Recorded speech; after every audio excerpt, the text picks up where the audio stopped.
Whoa!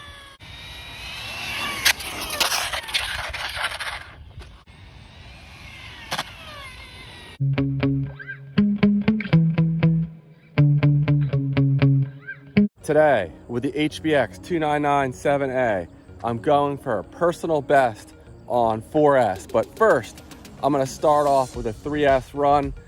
I can't go into details on the motor. It's a motor I'm testing for a company. It's pre-production, but I will say it's a 3650 sized motor, and I tested it to be 4600 kV. So that should slide in perfectly on the speed. When I ran a 5400 kV motor, it did not like 4S. It was spinning way too fast, and it actually came apart and shredded my pinion and spur gear. Oh.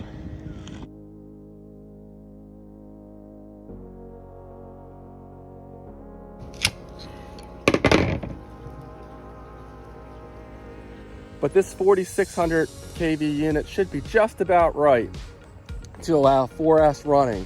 Last time out here on the stock motor, it went 62 miles an hour on 4S. So I'm hoping for 66 plus, which would make it the fastest 2997A that I'm aware of on the internet. And I should have some taller gearing coming from my buddy Britt any day now in the mail that allows me to run a 19 tooth pinion gear, which should get this thing up closer to 70 miles an hour. All right, let's see what it does. The GPS is zeroed out and reading. Let's see what this thing can do.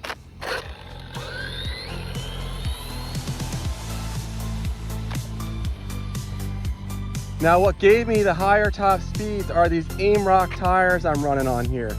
When I bring the truck back around, I'll show you guys these tires, but they're bigger in diameter than the stock tires, which allows the truck to go faster. All right, let's see what we can do here. This thing is tricky to drive at speed. All right, full speed. Oh, geez, those brakes were touchy, and the GPS went flying off to the left over into the grass. The stock motor is only an F540, so a 380 sized motor inside the can, 28 millimeters in diameter. This is a 36 millimeter in diameter motor, so you know, it's true 540 sized.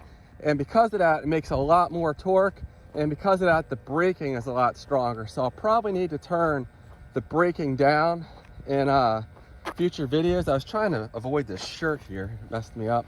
Looks like I might have broke my rear suspension or it popped off, but let's find this GPS before we worry about the car. 60 miles an hour on 3S, so pretty solid speed there. And maybe I can do one more run with it, but let's see what's going on with the suspension. All right, it just popped off, it's fine. And then these are the tires I'm running, these AIMROCK tires. They've been exceptional. The best combination I found so far for a bigger tire that does not balloon too much. So let me get this thing fixed, and we'll try to do another 3S run, then we'll go on to 4S. Here we go. One more run here on 3S. This thing just effortlessly gets up to speed with this bigger motor. All right, full throttle. Oh, geez, it started to get a little squirrely there. The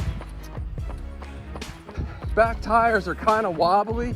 It's just because of the stock suspension is not very, what's the word I'm looking for? It's just not high tolerances involved here when building this truck. So hopefully I didn't break anything, and we get this truck out of the road. Looks like the suspension's messed up again. That might have just been the shock popping off. Yeah, I think so. Might have to get a new piece to attach the suspension there, because it's going to keep popping off anytime I crash. Still hit 60, And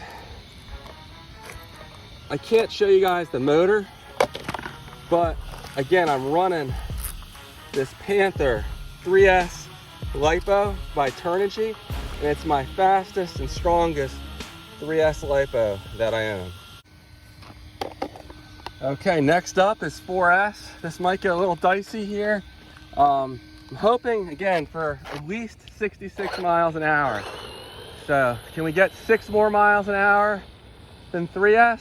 I don't know. On a 5400 kV motor, I was only picking up 2 miles an hour more on 4S, but that was on a weaker battery and the motor was really unhappy. So this may well do it if I can keep it on the road. And so far, it seems like a pretty big if. But let's see what happens. Please don't break. Easing into it. Whoa! Wheelie at like 60 miles an hour.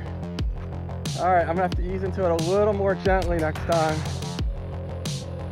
Let's see how fast we went. 64 miles an hour, and it was still accelerating pretty hard. So I think 66 is doable if I can keep it on the ground.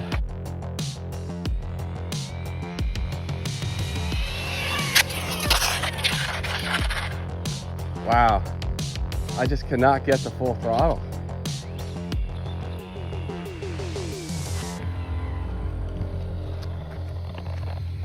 I might not have cleared the GPS out. Let's try this again.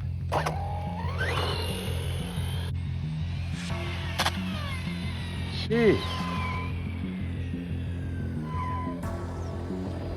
Yeah, that wasn't quite as fast. This thing is a handful.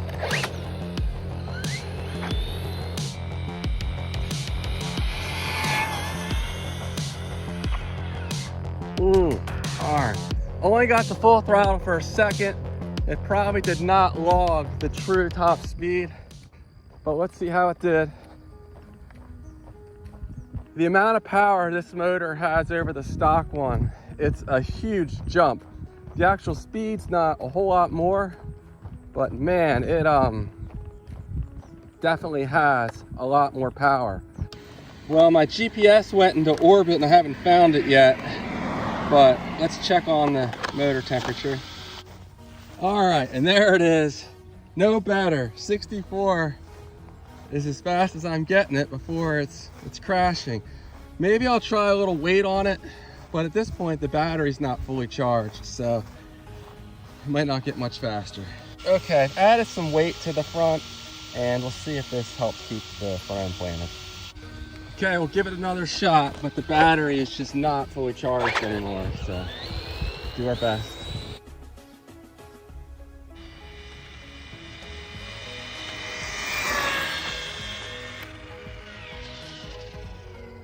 Something seemed wrong there. It wasn't, I don't know, it didn't feel like it was top speed. Or maybe it's more stable now. I don't know. Yeah, something's not right. 50 miles an hour. I wonder what's wrong. Interesting. Oh yeah. I think the pinion let go. Something let go.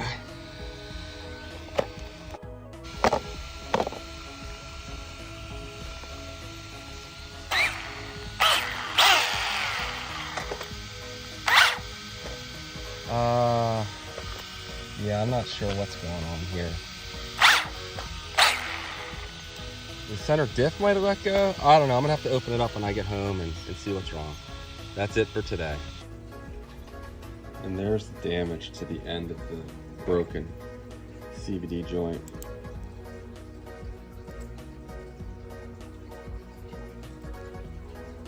And the final voltage, we're down around 4 volts per cell. So, you know, certainly not fresh, but held up pretty good.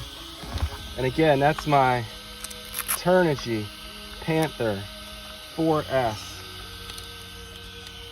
LiPo.